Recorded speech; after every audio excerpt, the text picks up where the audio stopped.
If you have any information, call police.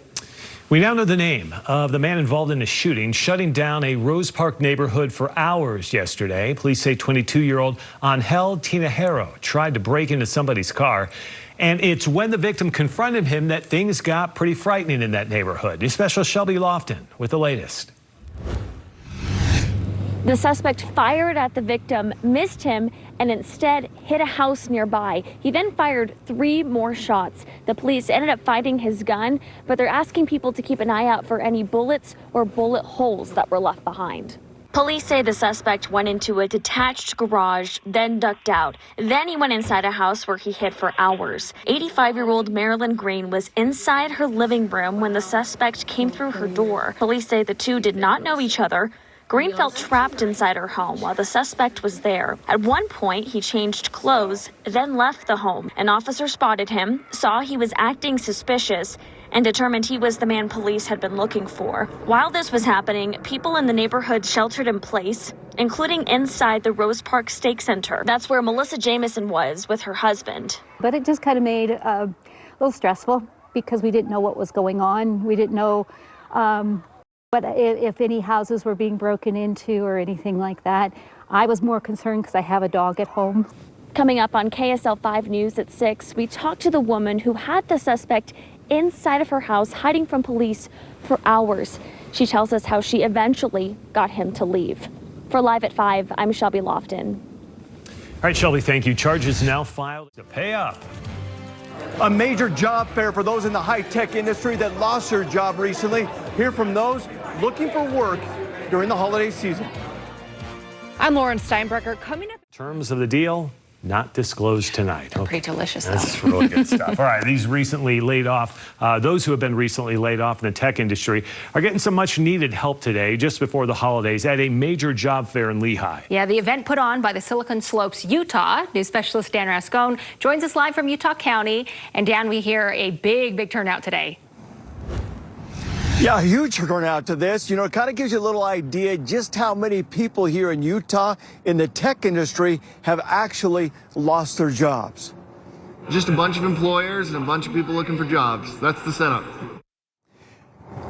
The Tech Job Fair took place at the Silicon Slopes headquarters here in Lehigh, with hundreds of people showing up. Organizers say it was just on Thursday when they made the decision to put together this event in an effort to give some hope to those who have lost their jobs as we head into the holidays. Well, there was no time for fancy banners or show and tell, just dozens of companies across the Wasatch Front sending representatives to talk with people and tell them that they are hiring. The worst thing possible, I think, is to get laid off right before the holidays. And so if we can help maybe make a difference there and maybe get some people going into the holidays who don't have to worry about a job, that'd be cool. There's no exact number right now as to how many tech employees have lost their jobs recently in Utah, but many telling us there that there is well over 1,000. Now, we spoke to several people who have lost their jobs, also some of those representatives from companies coming here to hire. We'll have more on that coming up on KSL at 6:30. In Lehigh, I'm Dan Rascone, live at 5. A lot of excitement there in Lehigh today. Dan, thank you. All right, take a look at this. Utah's Hogle Zoo. I told him to just go sit down and calm himself down. An 85-year-old woman was trapped inside her Rose Park home for hours after a shooting suspect burst through her front door.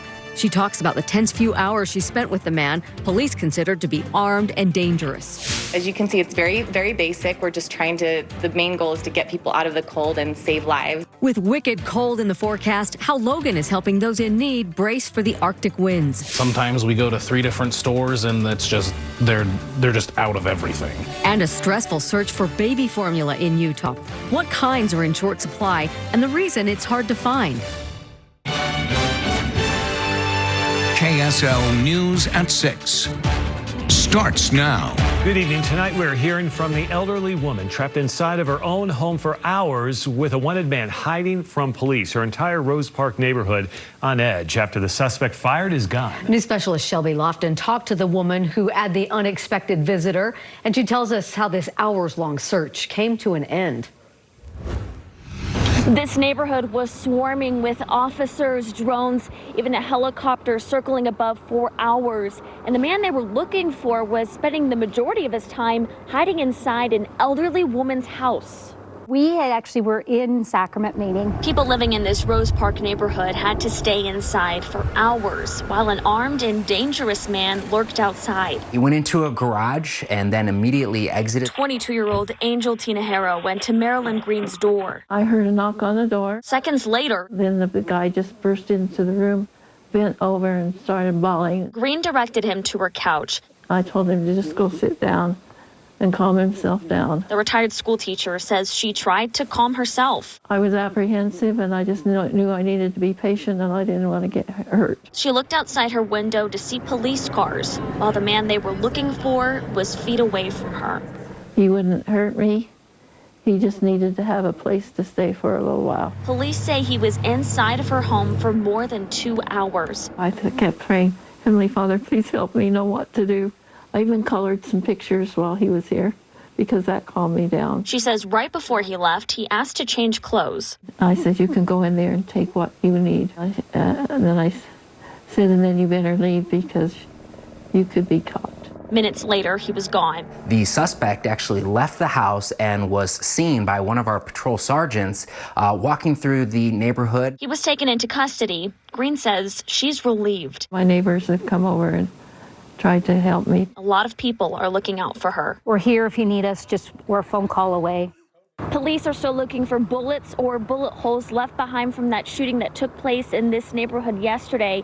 If you find any, you're asked to call the police non-emergency line. Shelby Lofton, KSL-5 News. She was remarkably calm. Shelby, thanks. This is a live look from the top of KSL Broad. All right, thanks. Coming up at 6:30, help wanted after some high-profile layoffs in the tech world.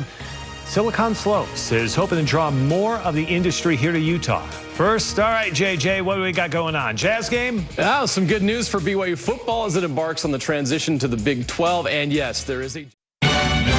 You're watching KSL News at 6. Welcome back. Out of work for the holidays. That is what many are facing in the high-tech industry here in Utah. But the job fair today is actually bringing some hope. News specialist Dan Rascon was at the event and shows us how even organizers were surprised at the turnout. Dan? Yes, the turnout just blew everyone away. Hundreds of people showed up, and it was just organized on Thursday. Kind of gives you a little idea just how many people are out of work in the tech industry just before the holidays. If you have any marketing positions that you have open right now. Angelica Lopez. So what are you looking for? So I am a software engineer. And Paul Peterson. Just two of the hundreds of people who showed up at this quickly put together job fair for those in the tech industry. Just a bunch of employers and a bunch of people looking for jobs. That's the setup. Angelica and Paul both lost their job about 2 weeks ago, right before the holidays. It's not easy. It's definitely hard. But I think it's also given me an opportunity to really think about what matters most right now. There was some uncertainty. It's like, am I going to be able to pay my bills come the first of the year? But there is hope. We are hiring. All these companies here today are saying they are hiring. Software engineers, product managers, data scientists, sales, you name it, we're hiring across the board right now. So we have tech, HR, marketing is what I specifically recruit for. What's incredible about this community is how we come together, honestly, and look out for each other. Silicon Slopes that put this event together just came up with the idea on Thursday, and they can't believe the turnout. I'm blown away. A clear indication of the hundreds of people in the tech industry who have lost their jobs in Utah. The same kind of trend seen across the country. The advantage we have is there's a lot of tech companies here in the state that are hiring. And so let's get those people who've been laid off into jobs. And maybe spread some holiday cheer and create a few Christmas miracles for people like Paul and Angelica.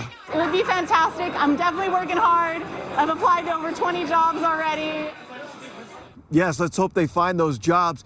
Now, this event only went for 3 hours, but considering the success of something like this, Silicon Slopes hopes to plan more for the future.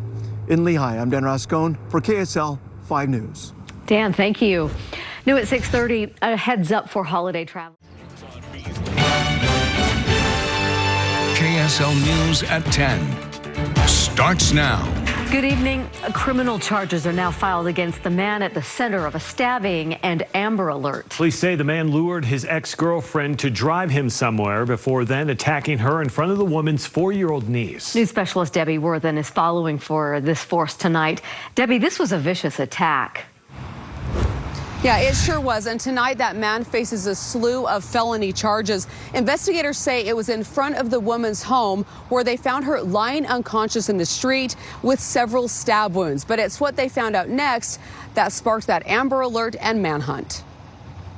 Criminal charges today against 20-year-old Jonathan Moises Juan Loxton Hidalgo in 3rd District Court include attempted murder, child kidnapping, and aggravated robbery, all first-degree felonies. Charging documents detail the violent night after the woman agreed to give Hidalgo a ride, this with her 4-year-old niece inside.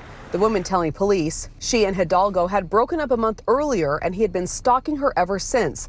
The woman then says she wanted to drop her niece off with the girl's grandma, but that's when Hidalgo immediately started stabbing her. She tried to get out of the car, but Hidalgo grabbed her by the hair and continued to stab her. The attack was all in front of the 4-year-old girl. The woman was able to get out of the car, but Hidalgo took off with the 4-year-old niece still inside. Police issued an Amber Alert for the child. Moments later, they received a call that a girl matching her description had been dropped off out of a car, after which the driver took off. The victim suffered 7 stab wounds. Police caught up with Hidalgo the following day and say after a brief standoff, they arrested him. Well, Hidalgo is being held without bail. Prosecutors say he faces the potential of life in prison without parole. Back to you. All right, Debbie, thank you. New developments tonight. Family and friends. Donations and volunteers. A job fair in Utah today providing hope for those left unemployed for the holidays. What's incredible about this community is how we come together, honestly, and look out for each other. After the massive layoffs in the tech industry, many Utah businesses are stepping in to help out. Silicon Slopes arranging the event in less than a week now, and still hundreds showed up, getting some face time with tech companies looking to hire as quickly as possible. The nonprofit says because of the need and the turnout, they are planning more events like this one in the future. Holidays are an important